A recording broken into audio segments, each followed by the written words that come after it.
Саламатсыздар ма, құрметті әріптестер. Бүгінгі біздің талқылайтын тақырыбымыз педагогтердің білімін бағалауда, яғни химия пәні бойынша жаңа тест тапсырмаларын талдайтын боламыз. Сабақ бізде пайдалы болу үшін алдымен талданатын сұрақтың мағынасын түсінуге тырысыңыз. Сабақты жай ғана көріп қоймай, талданған сұрақтарды конспект ретінде дәптеріңізге жазып алыңыз. Сол кезде бұл сабақ бізде пайдалы болады. Бірінші бізде сұрағымыз этанолға сапалық реагент дейді. Этанол жалпы спирттер. Спирттер бізде негізді қасиет көрсетеді. Негізді қасиет көрсететін болғандықтан спирттер негіздермен реакцияға түспейді. Яғни мына жерде күйдіргіш натрий деп тұрғанымыз, ол бізде натрий гидроксиді. Сондықтан бұлмен бізде реакцияға түспейді екен. Бром суы ол бізде қанықпаған көмірсутектермен реакцияға түскен кезде сапалық реакция жүреді. Сол себепті бұл жерде де реакция жүрмейді. Мыс гидроксиді ол да бізде негіз болып табылады.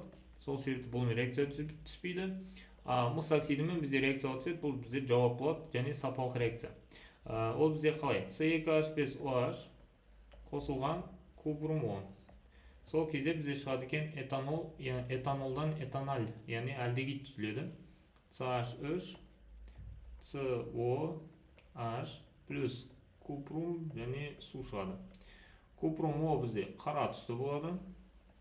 И оны спиртке салғаннан кейін ол қызыл түске қарай ауысады екен. Осы бізде сапалық реакция болып табылады. Келесі мыс сульфаты ерітіндісінің электролизінің теңдеуін коэффициенттерінің қосындысын анықтауымыз қажет.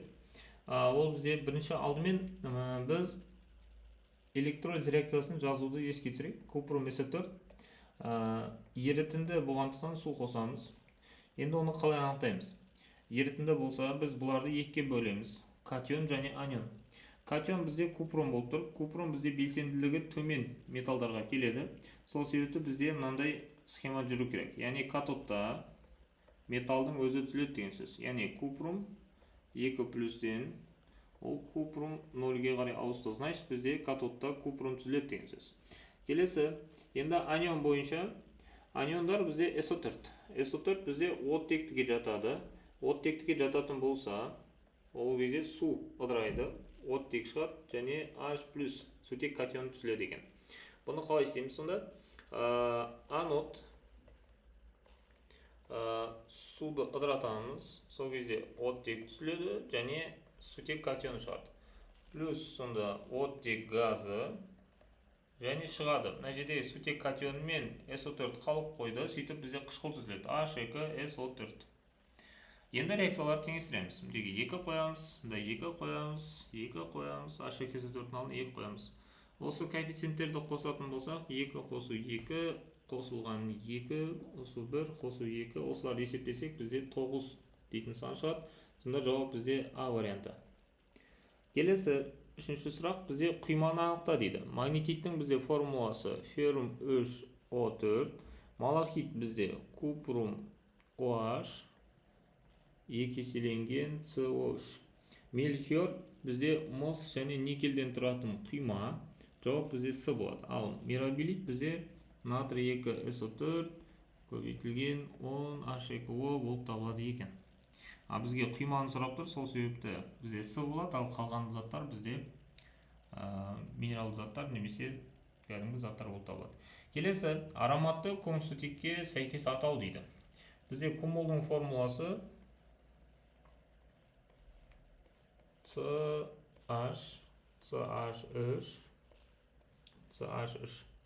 ксилол құрамында 2 CH3 жүреді. Бензол сақинасын қоямыз. Мына жақта CH3, мына жақта CH3 деп жазайық. Келесі толуол құрамында бір ғана метил радикалы болады. CH3. Ал мынау бізде сонда стирол болады екен. Стирол. Жауап бізде А варианты. Келесі N плюс 5 тең 5 болатын орбитальды анықта дейді. N бізде бас квант саны. L бізде орбиталь квант саны. Ол бізде S, P, D және F деп білеміз. S бізде 0-ге тең, P 1-ге тең, D 2-ге тең, F 3-ге тең. Сонда мына жерде қосып шығамыз. 4 қосылған 3 шығады 7. 5 қосылған 1 шығады 0 шығады 5. 3p деген бізде 3 қосылған 1 шығады 4. 2p деген 2 қосылған 1 шығады 3. Бізге 5 болу керек екеуінің қосындысы, сол себепті жауап Б варианты. Келесі, формулаға сәйкес қанықпаған күміссутектің атауын анықта дейді. Бізде мынаны біз жазықтыққа бөлетін болсақ, ортасынан бірдей радикалдар екі түрлі жазықтықта орналасқан болса, ол бізде трансизомер болады. Сонда бізде цис дегендерді сызып тастаймыз. Енді трансизомер құрамында хлор екеу, дихлор этилен болады. Сонда жауап бізде А варианты. Мына жерде бром хлор этилен деген бұл жауапқа келмейді. Келесі, алмаз бен графиттің жану энтальпиялары сәйкесінше минус 395-те 7 килоджоуль дейді, минус 393-те 77 килоджоуль дейді. Мұна үрдістің 1000 градус температурадағы гипс энергиясының мәнін анықтау керек. Бірінші біз жану энтальпиясын жазып алайық. Жану энтальпиясында біз не істейміз? Реагенттен азайтамыз өнімді. Біздің реагент мынау. Бірінші айтып тұр, өйткені алмаз деп, екінші бізде графит. Мынау бізде өнім. Осы екеуін азайтамыз. Сонда минус 395-те 7-ні азайтамын минус 393-те 77. Жақша ашылса минус пен минус плюс болады. Сол кезде бізде шығады екен минус 1-де 93 килоджоуль түзіледі. Енді келесі бізде этап энтропия бізде берілген. Энтропия дельта S тең минус 3-те 37 джоуль дейді. Бұл джоуль болғандықтан бұны 1000-ға бөліп жібереміз. Бізге өйткені килоджоуль қажет. Сол кезде бізде шығады екен минус 0,00337 килоджоуль түзіледі. Келесі енді гипс энергиясының мәнін табуымыз керек. Оның формуласы бізде дельта G тең дельта H минус Т дельта S.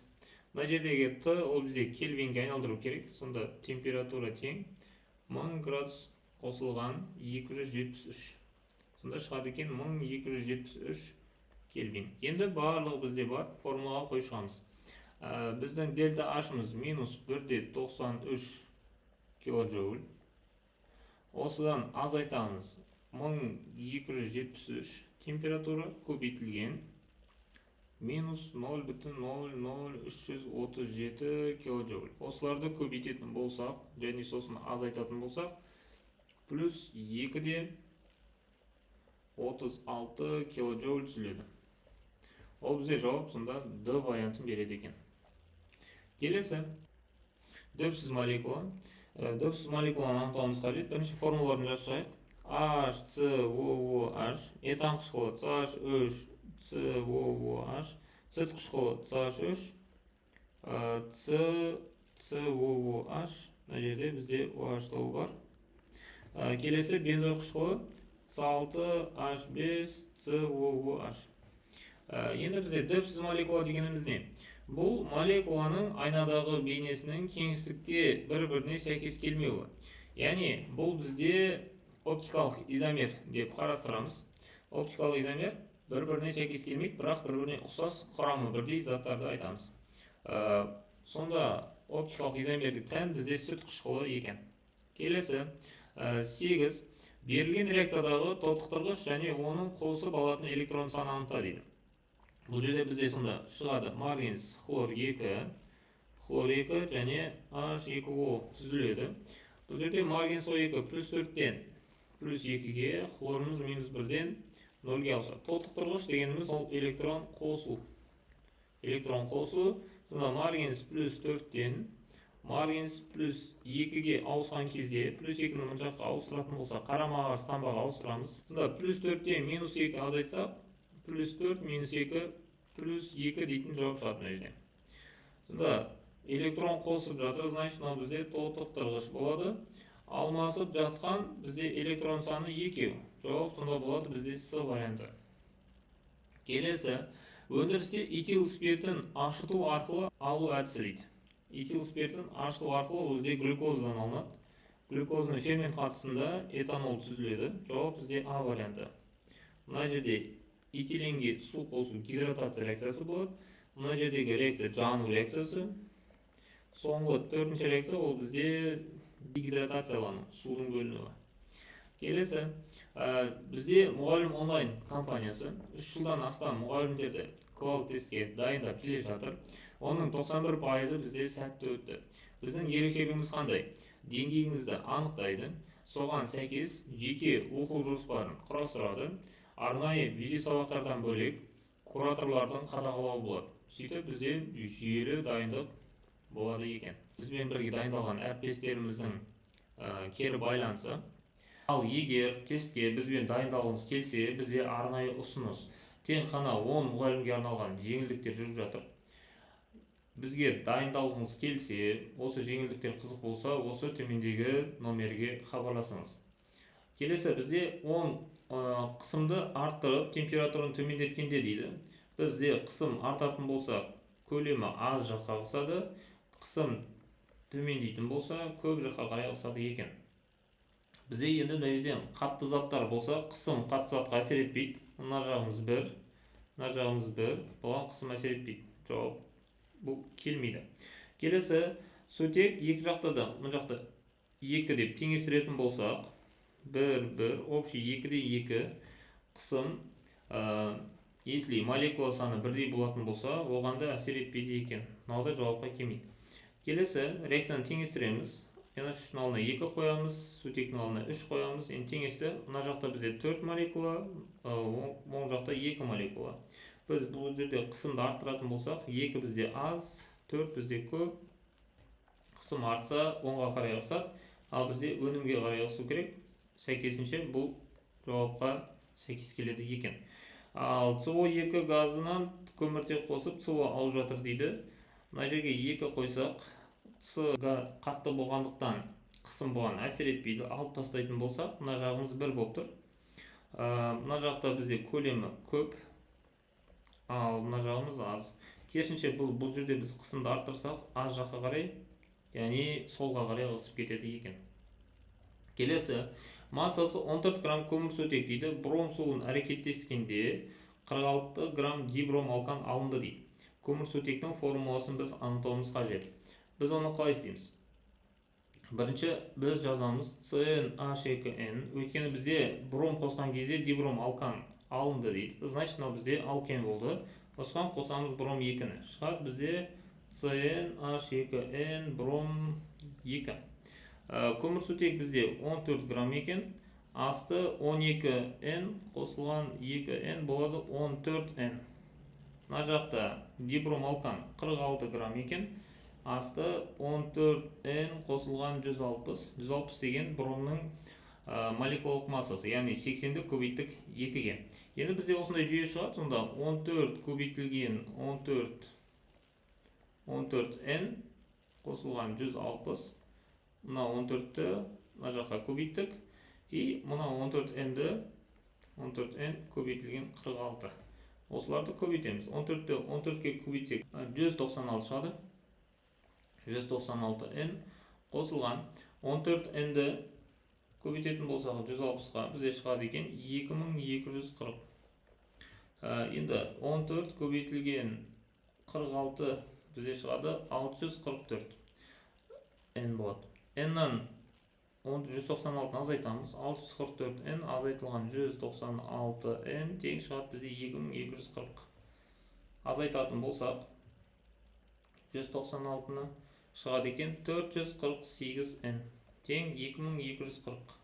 Сонда n тең 2240-ты 2240 бөлінген 448. Сол кезде 2240 бөлінген 448 шығады екен бізде 5. Значит, көміртек саны 5 болады, сутек саны 10 болады. С5H10, сонда бізде жауап болады Б варианты. Келесі, реакцияның механизмі дейді.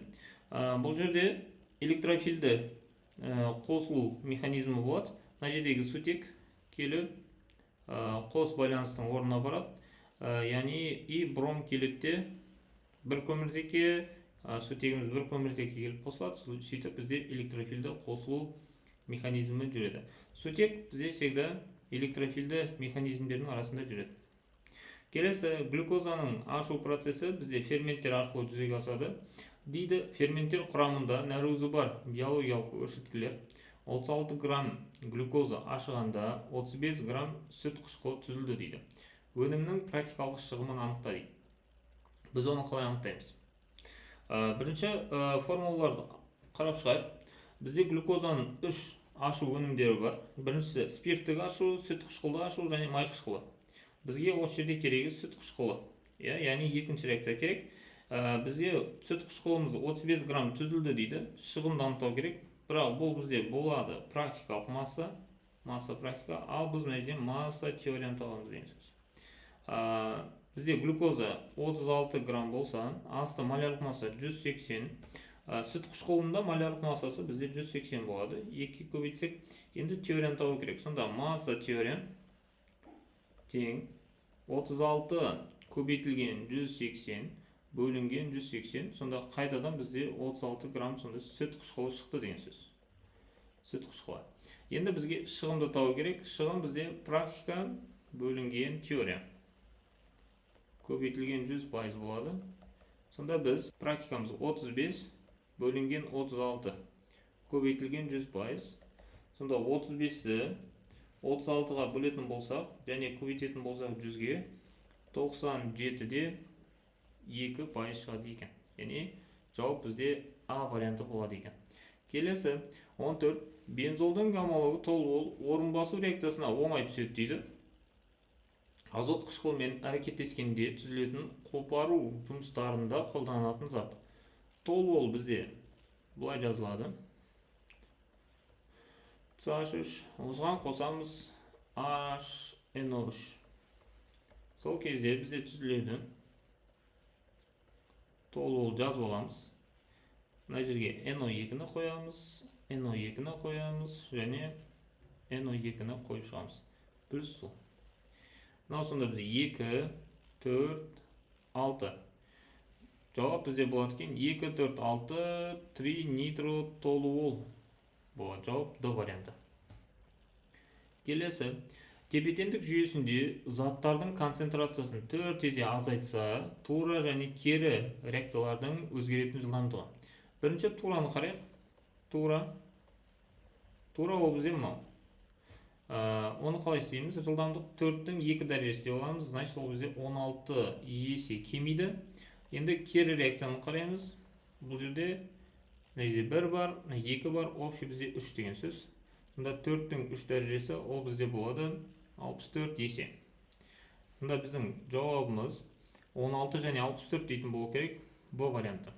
Тура реакция 16 есе кемейді, кері реакция 64 есе кемейді екен. Осымен біздің сабағымыз аяқталды. Алдағы тестте сіздерге сәттілік. Бізбен бірге жүйелі дайындық бастағыңыз келсе, 10 орындық жеңілдікке үлгергіңіз келсе, астыдағы номерге хабарласыңыз. Толық ақпаратты ала аласыз. Жақсы, сау болыңыздар.